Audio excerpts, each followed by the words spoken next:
كثيرا طيبا مباركا فيه. الحمد لله بنعمته تتم الصالحات، والصلاة والسلام على رسول الله وعلى آله وأصحابه ومن تبعهم بإحسان إلى يوم الدين. رب اشرح لي صدري ويسر لي أمري واحلل عقدة من لساني يفقهوا قولي. اللهم ارزقنا اتباعهم في القول والعمل. Ya Allah, ya Tuhan kami, kurniakanlah kepada kami taufik untuk mengikuti teladan baik mereka pada amalan maupun pada perkataan. Wa amisna ala sunnatihim wa hubbihim inda intiha'il ajal. Matikanlah kami juga di atas sunnah kebaikan mereka dan dalam keadaan sayangnya kami kepada mereka saat berakhirnya ajal kami. Dan mati lagi dikasih seluruh ahli jawatan kuasa surau, imam dan bilal, para alim ulama, seluruh tetamu Allah yang dirahmati oleh Allah Ta'ala sekalian. Kita menyambung pengajian daripada kitab Ayyuhal Walad, Nasihat Al-Imam Hujjatul Islam Abu Hamid Muhammad bin Muhammad Al-Ghazali At-Tusi rahimahullahu ta'ala. Semoga kita mendapat keberkatan serta manfaat daripada nasihatnya, insya-Allah, amin rabbal alamin. Kita masih lagi dalam membicarakan pada wasiat yang ke-22. Di pertengahan nasihat yang ke-22, qala mu'allif rahimahullahu ta'ala, dan terimalah nasihat Nabi Khidir alaihissalam ketika ia berkata kepada Nabi Musa alaihissalam, fala tas'alni an syai'in hatta uhditha laka minhu dhikra. Suratul Kahfi ayat yang ke-70. Maksudnya, maka janganlah engkau segera bertanya kepadaku tentang sesuatu sehingga akan sampai masanya aku akan memberitahu tentang hal itu kepadamu.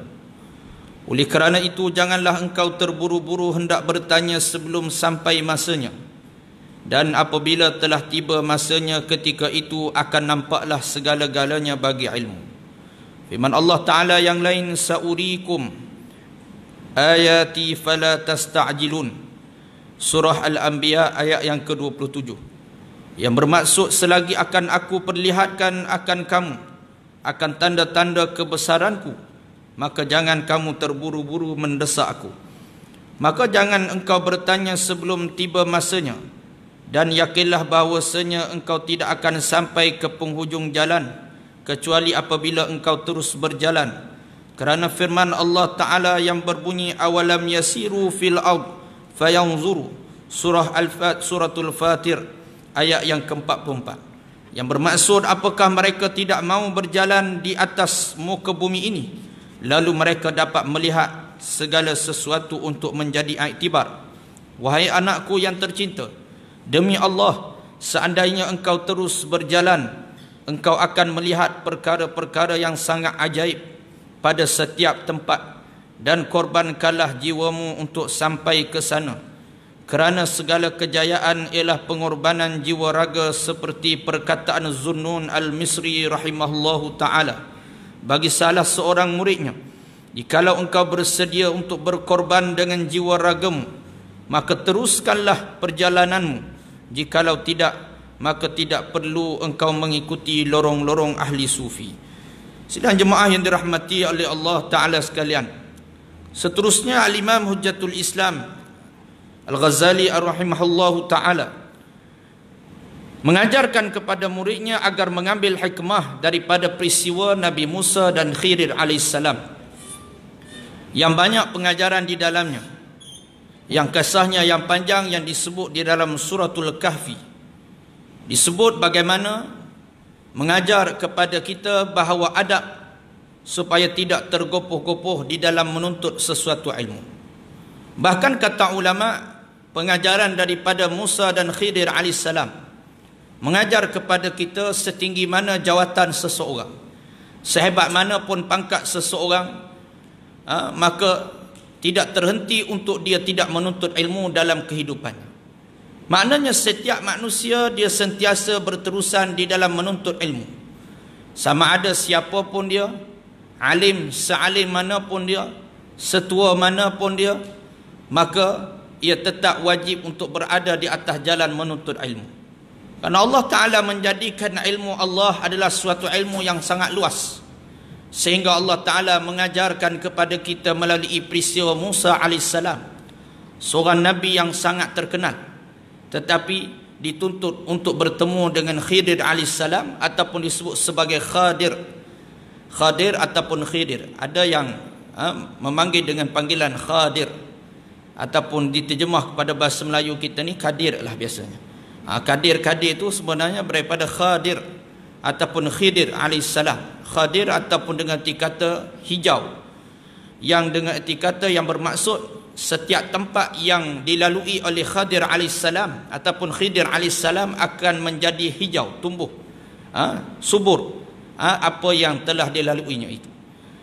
Jadi bagaimana peristiwa Khadir AS, Allah Ta'ala beritahu di dalam Al-Quranul Karim, apabila Nabi Musa AS diperintahkan untuk bertemu dengannya, lalu Nabi Musa berkata kepada Khidir, hal attabi'uka ala an tu'allimani mimma 'ullimta rusyda. Kata Nabi Musa, bolehkah aku ikut kamu dengan syarat engkau mengajarkan dari apa yang telah diajarkan oleh Allah kepadamu, ilmu yang menjadi petunjuk bagiku. Nabi Musa minta untuk berdamping dan bermusafir bersama dengan Khidir AS, supaya dia mendapat suatu ilmu yang kata ulama disebut ilmu laduni, ilmu yang Allah Ta'ala kurniakan kepada Khidir AS. Ilmu ni tuan bukan sebarangan orang boleh dapat. Bahkan kata ulama, setengah ulama menyatakan ilmu ini dikhususkan kepada Khidir AS. Ada orang hari ini mudah-mudah dia kata dia dapat ilmu laduni. Mengaku mudah-mudah, mengaku dapat ilmu laduni, dia kata saya ni direct daripada Allah dapat. Lagilah sesat, tuan-tuan. Maka nak menunjukkan kepada kita laduni ni bukan sebegitu mudah untuk seseorang itu mendapat dan mengakui bahawa dia telah mendapat ilmu tersebut. Tetapi adapun Khidir AS, ia adalah kurniaan daripada Allah. Ya Allah Ta'ala kurniakan kelebihan kepada. Lalu Khidir AS menjawab, innaka lan tastati'a ma'iya sabra. Wahai Musa, kamu tidak sekali-kali dapat bersabar sekiranya bersama denganku. Kalau kamu bermusafir denganku, kamu sekali-kali tidak dapat bersabar. Pasti kamu akan tergopoh-gapoh dengan setiap tindak tanduk yang aku buat. Lalu kemudian kata Musa AS, wa kaifa tasbiru ala ma lam tuhit bihi khubra. Lalu kata Musa AS, bagaimana engkau akan sabar terhadap perkara yang engkau tidak mengetahui secara meliputi. Ini kata Khidir pada Musa AS, kamu tak akan dapat bersabar. Kerana sifat manusia, suatu benda yang dia tak tahu hakikatnya, dia tidak dapat bersabar. Maka lalu kemudian janji Nabi Musa kepada Khidir AS, satajiduni insyaallah sabiran wala u'si laka umrah. Kata Musa AS, engkau akan mendapati aku ni insya-Allah, aku ni di kalangan orang yang sabar, dan aku tidak akan membantah sebarang perintahmu. Lalu direngkahkan cerita, berjalanlah mereka menaiki safinah, iaitu sampan. Safinah, sampan. Allah sebut dalam Al-Quran safinah. Ini di antara bahasa Arab yang kita kata bahasa Melayu pun diambil daripada safinah, sampan. Kalau tuan-tuan eja safinah, sin, fa, nun, ia adalah kata sampan, safinah. Jadi kalau kapal diguna bahasa lain, kalau kapal dia guna bahasa lain. Adapun safinah ini untuk sampan lah, benda yang kecil. Lalu kemudian naiklah mereka sampan ini sampai di tebing. Maka Khidir AS membocorkan, mencacatkan sampan tersebut, sehingga menyebabkan Musa AS berkata, patutkah engkau membocorkannya? Ia akan menenggelamkan penumpang-penumpangnya. Sesungguhnya engkau telah melakukan suatu perkara yang sangat besar. Lalu kemudian kata Khidir AS, alam aqul innaka lan tastati'a ma'iya sabra. Bukankah aku telah kata pada kamu, kamu tak akan sabar dengan aku. Kamu tak akan sabar, dia kata, dengan apa yang aku buat. Lalu Nabi Musa AS menjawab, maka jangan engkau marah pada aku, sungguh aku ni lupa sungguh. Aku ni lupa, jangan kamu marah pada aku. Lalu kemudian dia kata, maafkan aku, dia kata. Kemudian berjalanlah mereka sampai sehingga bertemu dengan seorang pemuda ataupun kanak-kanak. Lalu kemudian dibunuh kanak-kanak tersebut. Tadi tak melibatkan nyawa orang, pun tak boleh sabar dah. Yang kedua melibatkan nyawa orang. Ini tak boleh sabar lagi, tuan-tuan. Ini sampai bunuh nyawa insan yang tak berdosa, budak lagi. Apa dosa dia? Sehingga dia membantah apa yang telah dilakukan oleh Khidir AS. Sehingga kata Musa AS, patutkah engkau membunuh seorang yang tidak berdosa? Kamu telah melakukan suatu kemungkaran yang sangat besar. Lalu kata Khidir AS, alam aqul laka innaka lan tastati'a ma'iya sabra, bukankah aku telah beritahu pada kamu, kamu tak akan sabar dengan aku? Lalu jawab Musa AS, jika aku bertanyamu kepadamu nanti, maka jangan kamu bersahabat denganku. Sekali ini bagi peluang sekali lagi. Kata Musa, boleh tak bagi peluang sekali lagi? Kalau sekali lagi aku tak sabar, maka janganlah kamu berkawan dengan. Sehingga mereka sampai di satu kota, yang kota tersebut penduduknya yang sangat kedekut, tidak meraihkan tetamu yang datang, bahkan tidak menjamu. Bahkan mereka meminta pun tidak diberikan permintaan mereka. Tetapi Khidir AS telah membaiki satu tembok. Selesai dia membaiki satu tembok, maka kata Musa AS, tak salah kalau kamu minta upah dengan penduduk ni, dah lah kedekut, kamu tolong pula baiki tembok dia, patut kamu minta upah dengan dia. Tak, kurang-kurang dapat makan sikit. Aku dah beritahu, kamu tak akan sabar. Kata Khidir AS, kamu tak akan sabar. Maka baik, saya katakan inilah kata Khidir AS, akan aku ceritakan kepada kamu berkenaan dengan perbuatanku tadi. Adapun aku membocorkan sampan itu kerana di sebalik mereka itu ada sang raja yang sangat zalim, yang merampas sampan-sampan yang sempurna, lalu kemudian mereka merampas daripada mereka. Maka aku membocorkan supaya menjadi cacat, setidak-tidaknya mereka boleh membaiki sampan tersebut dan sampan tersebut tidak dirampas. Bila sampan cacat ni, tak adalah raja tu nak rampas. Lalu kemudian ada pun anak yang kubunuh tadi, maka aku ni mendapat petunjuk daripada Allah bahawa anak ini adalah anak orang yang soleh. Mak ayah dia orang yang soleh, dan anak dia ditakdirkan oleh Allah membesar dalam keadaan dia menjadi anak yang derhaka kepada Allah dan mak ayah dia. Ini ketetapan Allah. Maka aku membunuhnya supaya Allah Ta'ala menggantikan anak ini dengan gantian yang lebih baik. Sehinggalah disebut dalam satu kitab tafsir, apabila dibelah dada budak ini, ternyata pada tulang rusuknya tertulis perkataan kafir pada tulang rusuk budak tersebut. Menunjukkan ia adalah satu ilmu yang Allah berikan kepada Khidir AS. Dan Allah Ta'ala gantikan dengan gantian yang lebih baik sungguh. Mak ayah tadi yang anak dia kematian tadi kerana dibunuh, Allah gantikan dengan seorang anak, dan daripada anak tersebut dikurniakan zuriat, dan daripada zuriat tersebut adalah di kalangan seorang Nabi. Allah lahirkan zuriat daripada anak yang terbunuh itu, digantikan dengan zuriat yang lain, daripadanya lahir seorang Nabi. Allah gantikan dengan gantian yang lebih baik. Lalu kata Khidir AS, adapun tembok yang aku baiki tadi, ia milik kepada anak yatim yang ayahnya seorang yang soleh. Maka aku membaikinya supaya anak tadi dapat membesar dan hartanya terjaga, sehingga dia dapat menggunakan hartanya apabila tempoh matang umur mereka. Maka dengan sebab itu, kisah ini adalah suatu kisah yang menjadikan kepada kita, apapun kita dalam kehidupan kita, tak semua benda yang kita tahu. Walaupun kita rasa kita ni dah banyak belajar, tetapi sepatutnya yang menjadikan seseorang itu semakin banyak dia menuntut ilmu, semakin terselah kejahilannya yang banyak di sisi Allah Subhanahu wa Ta'ala. Mengajar kepada kita, orang yang nak untuk mendapatkan suatu ilmu, dia mesti bersabar. Dia bersabar dengan gurunya. Tak kiralah macam mana pun perangai gurunya, dia mesti bersabar. Ya, pada guru itu Allah Ta'ala jadikan ada kekurangan.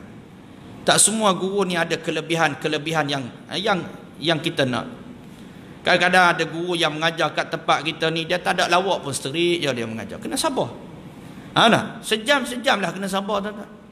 Saya pernah mengaji dengan guru saya, tuan-tuan, 3 jam guru macam tu. Allah, tuan-tuan, rasa macam seminggu duduk dalam kelas dia. Lamanya tapi sabar. Tak boleh main telefon, tuan-tuan. Dalam kelas kita ni kuliah maghrib boleh lagi main telefon. Ada masalah, tak ada siapa nak marah. Tapi kalau dalam kelas guru-guru kita, jangan. Telefon pun tak boleh nak main, Allah. Kena dengar, lawak pun tak ada. Tengah hari pula tu, Allah, mengantuk mata punya. Lapar perut lagi. Sabar. Dan kadang-kadang ada guru ni Allah Ta'ala jadikan dia ni tegas. Ada guru ni Allah Ta'ala jadikan dia tegas, pun kena sabar. Imam Malik rahimahullah Ta'ala seorang yang sangat tegas. Seorang yang sangat garang dan tegas. Saat Imam Malik rahimahullah Ta'ala melihat Al-Imam Syafi'i. Imam Syafi'i datang nak menuntut ilmu. Bila mana dia tahu ada seorang ulama yang sangat hebat. Imam Syafi'i datang.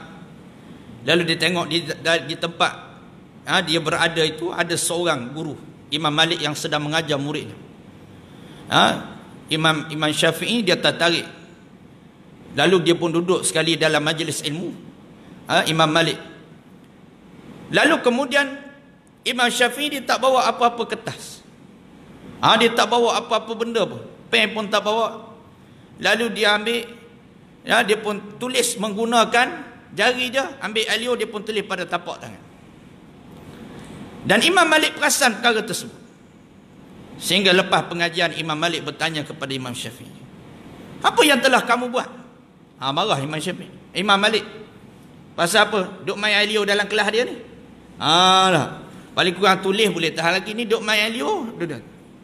Apa yang telah kamu lakukan sewaktu aku mengajar tadi? Kamu buat apa? Duk main alio tadi?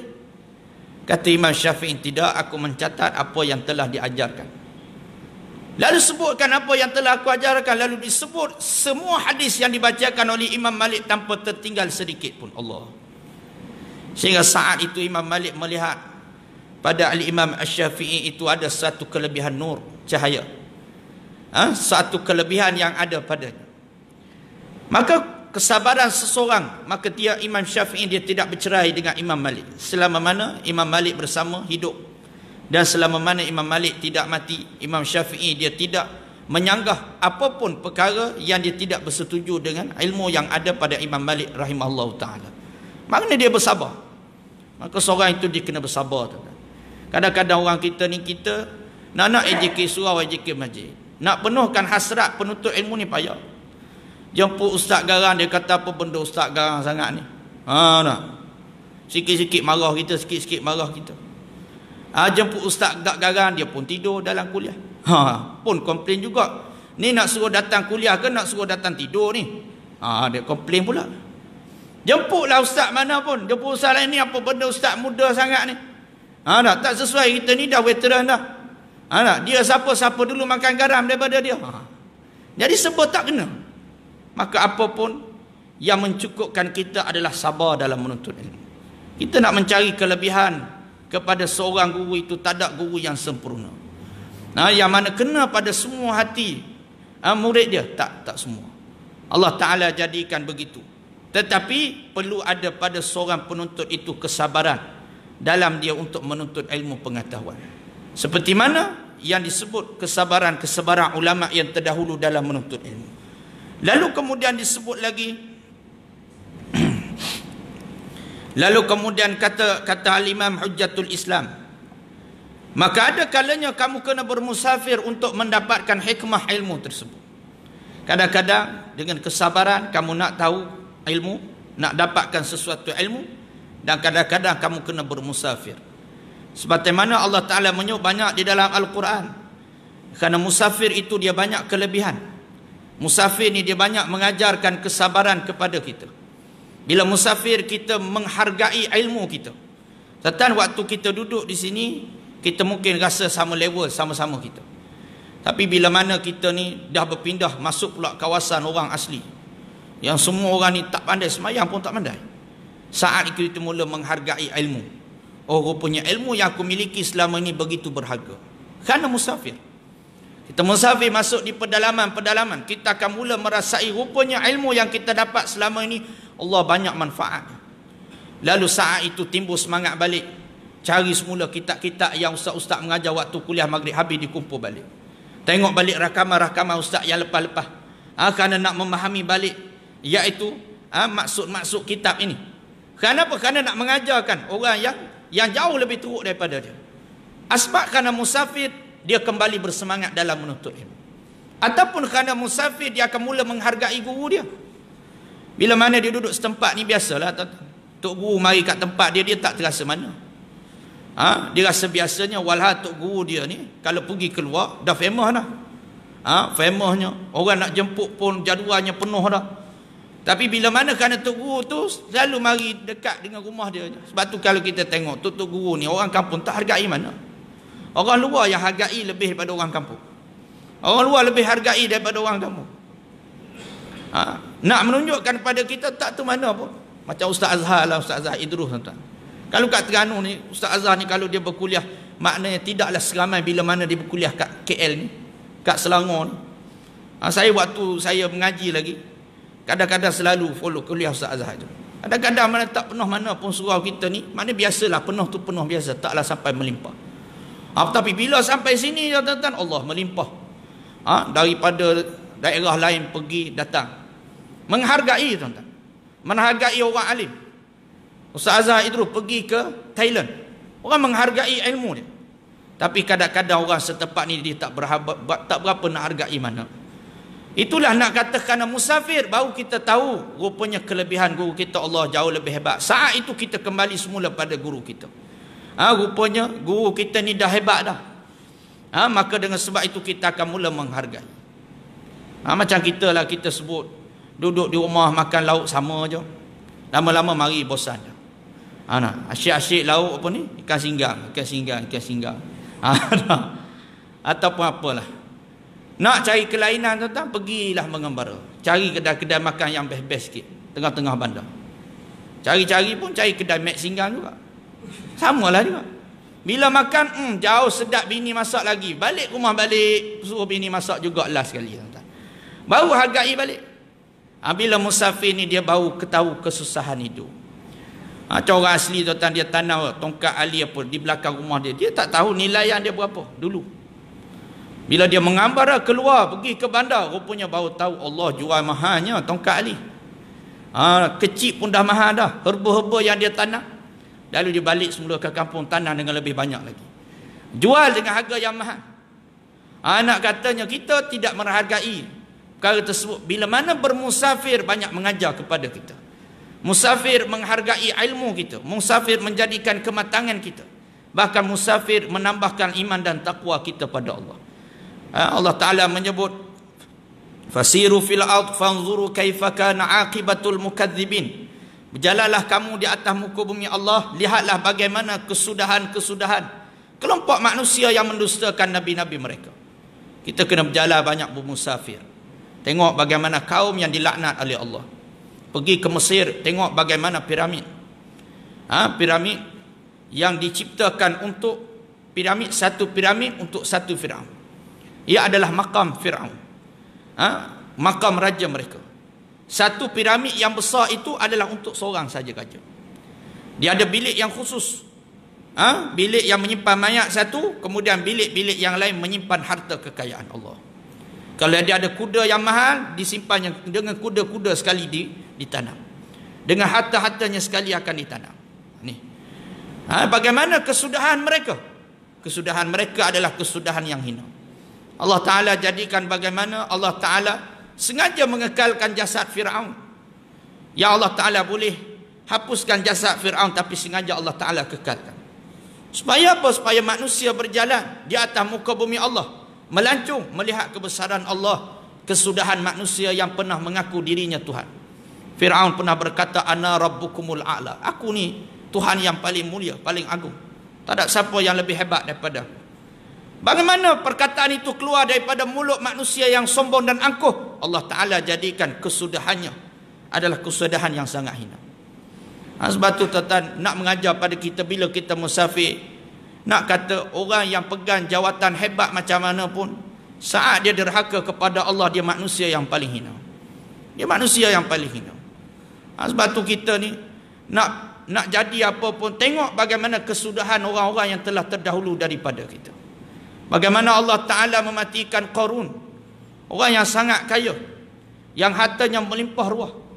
Ada setengah menyatakan 7 ekor unta bawa anak kunci gedung sahaja. Ada yang kata lebih daripada itu lagi. Tapi kematian Qarun tidak membawa pergi bersama dengan hartanya. Allah Ta'ala jadikan semua ini adalah untuk jadi pengajaran kita. Ni tak, kita pergi siap selfie pula dengan Fir'aun. Ziarah muzium Fir'aun, bangga boleh selfie dengan Fir'aun. Tak ada bangga. Kita ambil gambar dengan manusia yang terkutuk. Ahli neraka kita ambil gambar. Dengan ahli neraka kita bergambar. Itu tak ada apa yang nak dibangga-banggakan. Melainkan Allah Ta'ala buat supaya kamu ambil pengajaran. Dikekalkan laut mati ataupun laut merah, menenggelamkan jutaan bala tentera Fir'aun. Allah Ta'ala nak mengajar pada kita, itulah nasib orang yang menyokong kezaliman, dia tidak akan selamat dunia dan akhirat. Maka begitulah seterusnya Allah Ta'ala suruh kita berjalan lagi. Ambil kebesaran-kebesaran Allah. Bagaimana Allah Ta'ala kekalkan pengikut Lut yang menjadi batu. Ya Allah Ta'ala terbalikkan bumi. Bagaimana Allah Ta'ala jadikan ada kaum yang mengukir batu-batu bukit, menjadikan rumah mereka tersegam indah. Allah Ta'ala lingkupkan kerajaan mereka. Kenapa? Kerana mereka tidak beriman dan bersyukur pada Allah Subhanahu Wa Ta'ala. Maka semuanya itu adalah dengan kita musafir. Sebab tu musafir ni bagus, tuan-tuan. Perbanyakkan musafir. Bahkan kita dituntut kalau kita ni berhijrah itu lebih baik. Kalau kita tengok Nabi-Nabi dan Rasul-Rasul, kebanyakannya mereka bermusafir. Nabi Muhammad sendiri pun berhijrah, bermusafir daripada Mekah ke Taif. Kemudian daripada Mekah ke Madinah. Berhijrah, bermusafir. Banyak manfaat yang dapat. Bahkan Nabi Ibrahim AS pun berhijrah, bermusafir. Di antaranya berhijrah dan bermusafir ke Mekah. Satu tempat yang kering kontang, yang tidak ada apa-apa binatang dan tumbuhan. Begitulah juga dengan Nabi Lut. Disuruh untuk keluar daripada kaumnya, daripada penduduk dia. Begitulah dia dengan Nabi-Nabi yang lain, Nabi Nuh AS dan Nabi-Nabi yang lain. Mereka bermusafir, berhijrah. Sebab tu pada kita, pernah guru saya sebut, dia kata, kalau tempat yang kita berhijrah tu Allah dah buka pintu ketaatan yang begitu luas, maka duduklah di situ. Duduklah di situ, kerana di situ banyaknya kita dapat ketaatan. Contohlah, kita ni orang Pahang, mari merantau cari rezeki di negeri Selangor. Tapi bila duduk di negeri Selangor ni, bukan tak sayang ke tanah air kita di Pahang, sayang. Tapi bila kita duduk di negeri Selangor ni, Allah buka ruang-ruang ketaatan. Bukan saja rezeki yang halal dapat cari, tiba-tiba orang tempatan cantik pula jadi AJK surau, AJK masjid. Dapat berkhidmat untuk para alim ulama. Dapat pula jemput. Walhal kalau kita duduk kat tanah air, kita orang tak layan kita pun. Nak pergi semayang berjemaah pun orang tak latih kita, AJK pun dan sebagainya. Tapi bila duduk kat tempat orang ni, Allah buka ketaatan, ruang untuk kita buat baik. Maka saat itu di mana tempat terbaik untuk kita? Kata guru saya, duduklah di mana tempat Allah buka pintu ketaatan pada kita, walaupun bukan tanah air kita. Sebagaimana Nabi SAW mengajar kita. Nabi duduk di Mekah, orang tak terima dakwah dia. Orang tolak dakwah Nabi, ahli keluarga tentang dia, ugut dia nak bunuh. Tapi saat tiba di Madinah, orang janjung dia, orang sanjung baginda. Dibuka pintu ruang ketaatan, boleh mentadbir, boleh mendirikan negara Islam. Bahkan Nabi memilih untuk mati di Madinah. Allah. Maka ini mengajar pada kita, tidak salah kita bermusafir, memilih jalan berhijrah, kerana padanya terlampau banyak Allah Ta'ala kurniakan kelebihan-kelebihan. Di antaranya Allah Ta'ala menjadikan dengan musafir bukan saja menambahkan ilmu, bahkan Allah Ta'ala jadikan orang yang bermusafir dimustajabkan doa dia. Orang yang musafir ni Allah mustajabkan doa dia, dengan syarat dia musafir dengan penuh keikhlasan, menggunakan pakaian yang halal, rezeki yang halal. Karena saat seorang yang bermusafir, kata Nabi, dia guna kenderaan yang haram, pakaian yang haram, makanan yang haram, Allah Ta'ala tolak permintaan, walaupun dia seorang yang musafir. Pergi haji, pergi umrah guna duit haram, guna duit tipu orang, macau skamer ke apa. Hari ni 400 juta dalam masa 3 tahun tipu orang, tuan-tuan. Tak, kerja orang tipu orang ni tak tahulah. Makan duit haram ni Allah Ta'ala tolak doa mentah-mentah. Tapi manusia ni dia tak tahu. Saya baru minggu lepas kena, tuan-tuan. Minggu lepas baru. Seorang hamba Allah menyamar jadi Ustaz Fatih Naim, sahabat saya. Tukar gambar Ustaz Fatih Naim, letak apa ni nama dia, WhatsApp saya, minta transfer 3,980. Nak tengok dalam perjalanan nak pergi kuliah. Bila dapat mesej minta suruh transfer duit ni, saya dah tersenyum lah, nak tergelak lah. Nak. Saya pun sengaja lah buat voice note, saya kata nak segera ke? Dia kata nak segera, kalau boleh nak segera lah. Saya pun telefon, dia tak angkat. Dia kata minta maaf, saya ada tetamu sekarang, dia kata tak boleh nak bercakap, dia kata. Saya malah nak layan, tuan-tuan. Saya pun beritahu kat dia, saya kata biasa orang makan duit haram ni mati kena langgar, saya kata. Lepas tu dia mati, confirm masuk neraka. Terus dia block saya, tuan-tuan. Dia pun tukar gambar ustaz lain pula, tuan-tuan. Lepas gambar Ustaz Fatih Naim, dia tukar gambar ustaz lain pula. Celaka betul, saya kata. Tuan-tuan, orang ni tak takut. 2 hari lepas, tiba-tiba Ustaz Imran Al-Yamani, dia sebut dalam Facebook dia, ada seorang menyamar pula. Nombor yang sama, tuan-tuan. Allah tak seri. Orang tipu dua orang yang tak seri. Walhal dengan duit tersebut, kalau dia pergi tunai haji, tuan-tuan, Allah Ta'ala tolak mentah-mentah haji dah. Anak, Allah Ta'ala tolak mentah-mentah haji dia. Doa dia Allah Ta'ala tak terima. Sebab tu musafir ada kelebihannya. Doa dia makbul, tuan-tuan. Kata Al-Imam Asy-Syafi'i rahimahullahu ta'ala, 5 kebaikan Allah Ta'ala beri pada orang musafir ni. Pertama, kata Imam Syafi'i, saat kalau dia musafir itu, jika dia memerhatikan ciptaan Allah di tempat itu dengan iman dan takwa pada Allah, maka dia akan dapat keimanan, kekuatan keimanan. Tetapi kalau kita musafir kerana nak menambahkan iman, Allah Ta'ala beri kekuatan iman pada kita. Kalau kita niat nak tambah takwa kita pada Allah, Allah Ta'ala berikan perkara tersebut. Yang kedua, kata Imam Syafi'i, sekiranya musafir itu dia berhajat untuk mencari ilmu, maka ilmu dia akan dapat. Kalau saat dia musafir dengan hajat dan keazaman dia nak menambahkan ilmu dia, maka dia akan ditambahkan ilmu dia. Sebab tu bila musafir dapat tambah ilmu, daripada tak pandai semayang jamak qasar, pandai semayang jamak qasar. Pasal tuan, sebab ada orang jahil tentang jamak qasar.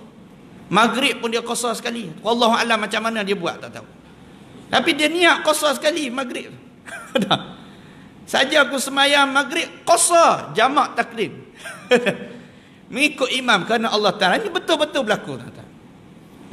Tapi taklah dia semayang separuh, tuan-tuan. Nak separuh macam mana, dah 3 rakaat. Tapi nak kata kerana kejahilan. Tapi bila musafir pandai. Banyak musafir ni dia pandai, tuan-tuan. Semayang pandai.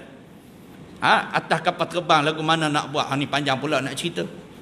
Nak semayang macam mana kiblat, kiblat menghadap ke lain, dan sebagainya. Tapi ramai, tuan-tuan, berlaku sungguh. Banyak berlaku bila balik umrah. Satu benda yang saya tekankan pada jemaah umrah, balik umrah tak semayang subuh. Dia semayang kat KLIA pukul 10 pagi. Kan biasa tolak balik kan tak perasan. Walhal dia boleh semayang atas kapal terbang tu. Tapi dia sengaja tak semayang langsung. Dia memang niat nak semayang. Nanti sampai kaya-kaya semayang, ramai mana. Dengan mutawih sekali pun tertidur, tuan-tuan. Tak semayang subuh. Ini benda yang kadang-kadang dia tetap wajib semayang, tuan-tuan. Pergi umrah baru 12 hari pergi. Balik subuh tak semayang, tuan-tuan. Maka membazir amalan-amalan kita. Lalu kemudian disebut saat dia berjalan kerana nak mendapatkan pengalaman, maka dia akan dapat pengalaman, hikmah pengalaman, kata Imam Syafi'i. Yang keempat, kalau dia musafir untuk mencari kenalan, maka kenalanlah dia bertambah, kawan dia bertambah. Yang kelima, kata Imam Syafi'i, kalau dia musafir kerana dia nak berniaga, mencari peluang berniaga, maka rezeki dia akan bertambah. Maka kita musafir ni untuk apa? Kalau cari rezeki, dapatlah rezeki bertambah. Maka inilah kata Imam Syafi'i, Imam Ghazali rahimahullahu ta'ala. Maka seorang yang nak mengikuti jalan sufi, maka dia mesti mengorbankan jiwa dia. Dia mesti bersabar dengan kesabaran yang kuat. Dan dia mesti berkorban untuk bersama di atas jalan kesufian itu dengan penuh kesabaran. Kerana jalan kesufian adalah satu jalan yang sangat sukar untuk kita tempuhi. Maka itulah nasihat yang ke-22, supaya kita ni jangan banyak bertanya, sebaliknya berbanyaklah beramal, akan dibukakan pintu-pintu amalan-amalan yang lain oleh Allah Subhanahu wa taala. Insya-Allah, tuan-tuan, akan datang kita sambung pada nasihat yang ke-23, iaitu tinggalkan 4 perkara. apabila menjadi orang yang berilmu, maka tinggalkan 4 perkara, kata Imam Ghazali. InsyaAllah, moga-moga Allah Ta'ala angkat musibah ini, dapat kita lagi menuntut ilmu, tuan-tuan. Kita mengharapkan supaya kita dapat kembali berjemaah. Sebab banyak jemaah-jemaah saya jumpa, tuan-tuan, tak sempat nak jumpa lepas PKP, tahu-tahu meninggal dunia Allah. Maknanya kita biarlah istiqamah dengan ketaatan, walaupun kita duduk di rumah tak apa, berjemaahlah di rumah. Jadi itulah saja, tuan-tuan, apa yang baik datang daripada Allah, yang lemah yang kurang itu semua datang kelemahan diri saya, tuan-tuan. Seperti mana biasa, kita buka tabung kat belakang tu sumbangan yang tuan-tuan niat pada malam ni. Tuan-tuan niatlah untuk wakaf pendidikan untuk anak-anak yatim dan fakir miskin. Tahfiz kita ni moga-moga mendapat saham juga untuk pihak tuan-tuan, insya-Allah. Yang sekarang ni kita tengah kumpul dana untuk pembangunan komplek, insya-Allah. Aqulu qali hadza wa astaghfirullahal azim li wa lakum. Wassalamualaikum warahmatullahi wabarakatuh. Bismillahirrahmanirrahim. Allahumma faqqihna fid din wa 'allimna ta'wil, ihdinas siratal mustaqim. Walhamdulillahi rabbil alamin. Amin rabbil alamin.